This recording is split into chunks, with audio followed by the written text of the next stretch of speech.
तो दोस्तों इस वीडियो में हम नेक्स्ट एपिसोड के प्रीव्यू का एक्सप्लेन करने वाले हैं। नेक्स्ट एपिसोड कमाल का होने ही वाला है। जैसा कि आपने प्रीव्यू में देख ही लिया होगा कि उसमें वांगलन की फाइट होगी उस इल्यूजनरी yin स्टेज के कल्टीवेटर के साथ, जो बैटल बहुत ज्यादा एक्स्ट्राऑर्डिनरी होगा, एकदम धमाकेदार। तो उसी के प्रीव्यू को हम एक्सप्लेन करेंगे। तो जैसा कि अभी तक हमने देखा था, वांगलन एक ऐसा प्लैनेट ढूंढ रहा था जहां पर सुकून से वो अपनी कल्टीवेशन कर सकता है। तो उसको ढूंढते ढूंढते एक ऐसा प्लैनेट मिल भी जाता है जो बहुत ज्यादा कमाल का था और वहां पर सिर्फ मॉडल वगैरह रहते थे। तो वांगलन यहाँ पर आने के बाद उसी जगह को अपना घर बना लेता है और वहीं पर वो कल्टीवेशन शुरू कर चुका था। थोड़े दिन नहीं, लेकिन वो करीब 20 साल तक के यहाँ पर रहने वाला था, ताकि 20 साल के अंदर वो अपनी सारी टेक्निक को स्ट्रॉन्ग बना ले। उसके बाद वो अपना ब्रेक थ्रू भी कर ले असंडरलैंड के पीक स्टेज पे, और उसके बाद जब टाइम आएगा तो वो थंडर सेलेस्टियल रेल्म के अंदर चला जाएगा। तो जितना भी यहाँ पर वांगलन ने टारगेट बनाया था 20 साल के अंदर, वो सारे के सारे टारगेट को कंप्लीट कर लेता। बस बारी थी थंडर सेलेस्टियल रेल्म के अंदर जाने की, जिसका पोर्टल किसी भी टाइम पर खुलने वाला है। तो वांगलन अपना वहां जाने की तैयारी में लग चुका था। तो प्रीव्यू के हिसाब से जब वांगलन आगे बढ़ा था तो उसको थंडर कॉर्डन चाहिए होता है, और आगे बढ़ते हुए वो एक ऐसा प्लैनेट पे आ जाता है जो कि काफी ज्यादा स्ट्रॉन्ग लग रहा था, क्योंकि जो भी स्ट्रॉन्ग प्लैनेट होता है वहीं की फैमिली के पास थंडर कॉर्डन होता है, और थंडर कॉर्डन के बगैर तो थंडर सेलेस्टियल रेल्म में जा भी नहीं सकते। तो जैसा वो यहाँ पर आया था, वहाँ के जो बंदे थे वो पहचान लेते कि नहीं भाई, ये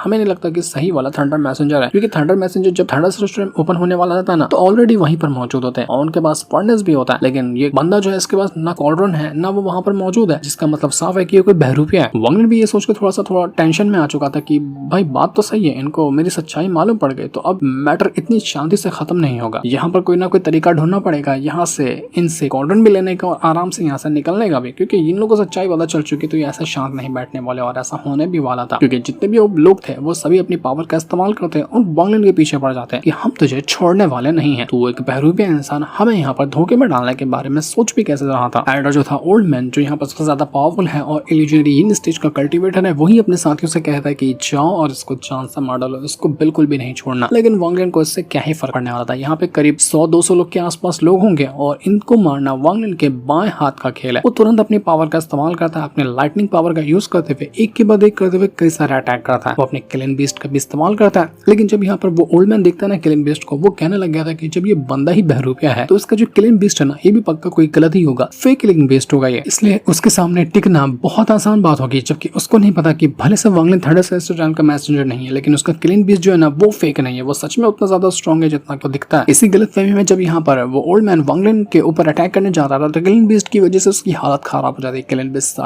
सारे लोगों को हैंडल करता और उन सभी को वो वाट लगाया जा रहा था। जब सारे लोगों को अपने मरता हुआ ओल्ड मैन देखता है और उसको समझ में आने लग गया था कि नहीं भाई, ये मानता हूँ कि थंडर सेलेस्टियल रेल्म का मैसेंजर नहीं है, लेकिन ये बंदा कमजोर भी नहीं है, इसके पास इतने कमाल की टेक्निक है। वांगलन ने अपने अंडरवर्ल्ड रिवर जो टेक्निक हो सकती थी, सारी की सारी टेक्निक का इस्तेमाल किया था, यहाँ तक कि वो सितुनान की दी हुई जो टेक्निक होती है ना, उनका भी इस्तेमाल कर लेता है। और जब यहाँ पर उस ओल्ड मैन को लगने लग गया था कि भाई अब तो मैं यहाँ पर हार जाऊंगा, तो वो एक खास तरह की टेक्निक यूज करता है। उसकी टेक्निक थी थर्ड आई की पावर, मतलब उसका माथा फटता है और उसके अंदर से एक थर्ड आई की एनर्जी बाहर निकल कर आती है। अब ये जो पावर है ना, इसके अंदर थोड़ा सा अंश मौजूद है थर्ड स्टेप की पावर का। अब ये थर्ड आई है और इसके अंदर थर्ड स्टेप की हल्की सी पावर मौजूद है। जब ये पावर यहाँ पर उस ओल्ड मैन ने इस्तेमाल की और अटैक देकर मारा वांगलन के ऊपर, वांगलन यहाँ पर जितने भी वो अटैक को एक्टिवेट किया था सब डिस्ट्रॉय हो जाते हैं और वांगलन पीछे खसकने लग गया था। उसको इतनी ज्यादा तकलीफ हो रही थी, उसका हिसाब भी नहीं था। वो कहने लग जाता है कि ये क्या हो रहा है मेरे साथ। आज जिंदगी में पहली बार मुझे ऐसा फील हो रहा है कि मेरी जो खुद की सोल है ना, वो मेल्ट हो रही है इस थर्ड आई की पावर के सामने। ये थर्ड आई की पावर नॉर्मल नहीं है, ये बहुत ज्यादा खतरनाक चीज है। आखिर इस इल्यूजनरी yin स्टेज के कल्टीवेटर के पास थर्ड आई की पावर कैसे आ सकती है? तो थर्ड स्टेप की पावर है। वांगलन पूरी जान लगा देता है, किसी भी तरह से उसको यहाँ पर अपने आप को बचाना था। लेकिन प्रीव्यू में नहीं दिखाया गया कि क्या वांगलन इस अटैक से खुद को बचा पाएगा। अब बचा तो लेगा, तभी तो वो आगे बढ़ कर जाएगा, लेकिन कैसे बचाएगा, किस चीज का इस्तेमाल करेगा, कितनी उसको परेशानियां आने वाली है, ये सारी चीजें तो हमें एपिसोड के अंदर पता चलेगी, जो कि संडे को रिलीज होगा। तो जब यहाँ पर वांगलन जैसे करके अपने आप को बचा लेता है उस थर्ड स्टेप की जो पावर थी थर्ड आई के अंदर उससे, तो वांगलन यहाँ पर वो कॉर्डन जो था उसको छीन चुका था। वो ओल्ड मैन जो था उसकी हालत खराब होने लग जाती है और वो इतना काबिल नहीं बचा था कि वो वांगलन को कुछ और देर तक रोक सके। तो उसका कॉर्डन उसके पास आ चुका था।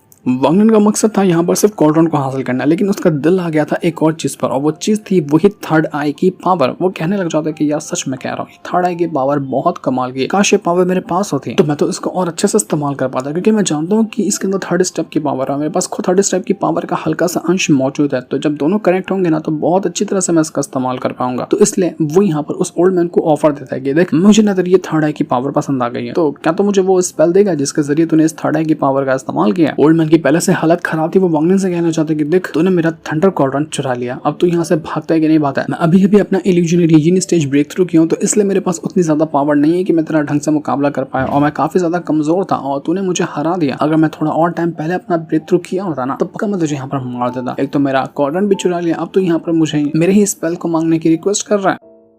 तो वांग लिन कहता है कि अबे सुन तो यार, मैं फ्री में नहीं मांग रहा हूँ, तुझे अगर कुछ चाहिए इसके बदले तो बता, कुछ मैं देने के लिए तैयार हूँ। तो ये सुनकर वो जो ओल्ड मैन था ना वो थोड़ा सा दिमाग लगाता है। दिमाग लगाने के बाद वो कहता है कि ठीक है, मुझे तुम्हारे स्पेल चाहिए जो कि वो तुम इस्तेमाल करते ना अंडरवर्ल्ड रिवर और डिमोनिक फिंगर की तरह, वो मुझे दे दो तो उसके बदले में अपने थर्ड आई की पावर तुम्हें दे दूंगा। वांग लिन थोड़ा सा दिमाग लगाता है। अब वो सोचने लग जाता है कि क्या मुझे ये करना चाहिए, क्या मुझे अपनी पावर को उसको देना चाहिए और उसके बदले इससे ये थर्ड आई की पावर लेनी चाहिए। पर वांग लिन का दिल तो वो थर्ड आई की पावर पे आ ही चुका था, उसको किसी भी तरह से वो थर्ड आई की पावर चाहिए थी, क्योंकि वांग लिन को पता था कि ये ये स्टेज का कल्टीवेटर है और उसको लिटरली में नहीं पता कि ये थर्ड आई की पावर कितनी ज्यादा कमाल की हो सकती है, क्योंकि थर्ड आई की पावर जब यूज कर रहा है ना तो इसका फुल पोटेंशियल यूज ही नहीं कर पा रहा, क्योंकि इसके पास थर्ड स्टेप की पावर ही नहीं है। इस वजह से इसको लगता है कि ये जो थर्ड आई की पावर इसके पास मौजूद है ना वो उतनी ज्यादा एक्स्ट्राऑर्डिनरी नहीं है जितना कि इसको होना चाहिए, और अगर मैं इसको थोड़ा सा और मनाने की कोशिश करूँ तो लिटरली में ये तैयार हो जाएगा अपनी थर्ड आई की पावर देने के लिए। तो वांग लिन सोचने लग जाता है कि मुझे ये तरीका अपनाना चाहिए, मुझे कैसे भी करके इसको मनाना पड़ेगा वो पावर के लिए। लेकिन क्या वांग लिन को वो पावर मिल पाएगी, वो आखिर क्या देने के लिए तैयार होगा उस ओल्ड मैन को जिसके बदले वो थर्ड आई की पावर लेगा। ये सारी चीजें तो अभी हमें नहीं दिखाई गई, ये हमें पता चलेगा एपिसोड के अंदर जो कि संडे को रिलीज होने वाला है। लेकिन सच में अगर वांग लिन के पास थर्ड आई की पावर आ गई ना तो वो क्या ही बैडएस लगेगा, वो कितना भयंकर अटैक कर सकता है उसका तो हम अंदाजा भी नहीं लगा सकते। वो एक झलक मारते साथ ही एक सेट डिस्ट्रॉय कर देगा, बहुत मजा आने वाला। वांग लिन के पास तो ये पावर आनी ही चाहिए। तो इसके बाद वांग लिन के पास वो क्वाड्रेंट आ चुका था जिसके जरिए जाया जा सकता है थंडर सेलेस्टियल रेल्म के अंदर। अब वांग लिन को पता था कि जहां से सभी लोग एंट्री मारते ना थंडर सेलेस्टियल रेल्म के अंदर, वहां जाना उसके लिए परेशानी क्रिएट कर सकता है, क्योंकि वहां पर एक नहीं बल्कि बहुत सारे लोग होंगे जिनमें से कई सारे लोग हो सकता है कि उसको पहचान ले और वहां से अंदर जाएगा तो उसके लिए मुसीबत बढ़ जाएगी। इसलिए वांग लिन दूसरा तरीका अपनाता है। उसको एक ट्रिक पता थी कि अगर किसी भी तरह से वो इस क्वाड्रेंट को डिस्ट्रॉय कर देता है ना तो इसकी पावर के जरिए एक पोर्टल क्रिएट होता है और वो पोर्टल डायरेक्ट क्रिएट होता है थंडर सेलेस्टियल रेल्म का। तो उसके जरिए वांग लिन थंडर सेलेस्टियल रेल्म के अंदर जा पाएगा। लेकिन उसको ये नहीं पता था कि ये क्वाड्रेंट अगर तोड़ा जाए ना तो इससे कितनी बड़ी तबाही आ सकती है और कैसा कहर आ सकता है उसके ऊपर। इसलिए जोश में वांग लिन अपनी पावर का इस्तेमाल करते हुए उस क्वाड्रेंट को तोड़ने की तैयारी कर लेता है। लेकिन अभी तक क्वाड्रेंट टूटा भी नहीं था कि पूरे के पूरे आसमान का रंग बदल जाता है और हर तरफ से ऐसी बिजलियां गिरने लग गई थी जिसका अंदाजा भी नहीं लगाया जा सकता। वो बिजलियां ऐसी थी कि एक बंदे को ऐसा अटैक देकर मारे कि वो सीधा पाताल के अंदर जाकर चला जाए। आसपास जितने भी लोग थे ना वो ये मौसम देखकर दंग रह जाते कि भाई ये हो क्या रहा है, ये अचानक से आसमान का रंग कैसे बदल गया, ये कर कौन रहा है इसकी हरकत। उनको नहीं पता था कि ये काम वांग लिन कर रहा है। वो थंडर सेलेस्टियल रेल्म के अंदर जाने की कोशिश कर रहा है वो सबसे हार्ड वाले तरीके से, और जो रास्ता वांग लिन ने चुना वो लिटरली में इतना ज्यादा हार्ड है कि कोई ये करने के बारे में सोच भी नहीं सकता। पूरा का पूरा थंडर ट्रिब्यूलेशन मान लो, इतनी भयंकर थंडर पावर उसके ऊपर गिरेगी, सबको झेलना पड़ेगा, तब जाकर वांग लिन थंडर सेलेस्टियल रेल्म के अंदर जा पाएगा अपने क्वाड्रेंट के जरिए। लेकिन क्या ये वांग लिन कर पाएगा, क्योंकि ये करना ऑलमोस्ट नेक्स्ट टू इम्पॉसिबल है। लेकिन अगर वांग लिन को थंडर सेलेस्टियल रेल्म के अंदर जाना है, वहां जाकर पावर को बढ़ाना है, खुद को और ज्यादा स्ट्रॉन्ग बनाना है, तो वांग लिन के पास इसके अलावा दूसरा कोई ऑप्शन भी नहीं था। उसको ये तरीका अपनाना पड़ेगा क्योंकि थंडर सेलेस्टियल रेल्म का गेट ओपन हो चुका है, सारे लोग वहां से अंदर जा रहे होंगे, तो यही मौका है वांग लिन के पास, उसको ये चीज करनी ही होगी। वो नहीं कर पाता है तो उसके लिए दिक्कत पैदा हो जाएगी। जितने भी आसपास के लोग थे वो भी वांग लिन को देखकर बिल्कुल हैरान रह चुके थे। उनके अंदर एक अजीब सा ये लालच कहे या शौक कह ले वो आ चुका था कि ये बंदा है कौन, ये कर क्या रहा है यहाँ पर। लेकिन वांग लिन को किसी चीज से कोई फर्क नहीं पड़ता, वो जाने के लिए तैयार था थंडर सेलेस्टियल रेल्म के अंदर। लेकिन क्या वो थंडर सेलेस्टियल रेल्म के अंदर जा पाएगा इतनी मुश्किलों का सामना करते हुए, या फिर वो जो थंडर लाइटनिंग पावर है वो उसकी हालत खराब कर देगी। ये चीज तो हमें पता चलने वाली है नेक्स्ट एपिसोड के अंदर, जिस दिन को दिखाते साथ ही ये प्रीव्यू वाला एपिसोड यहीं पर एंड हो जाता है। Thanks for watching.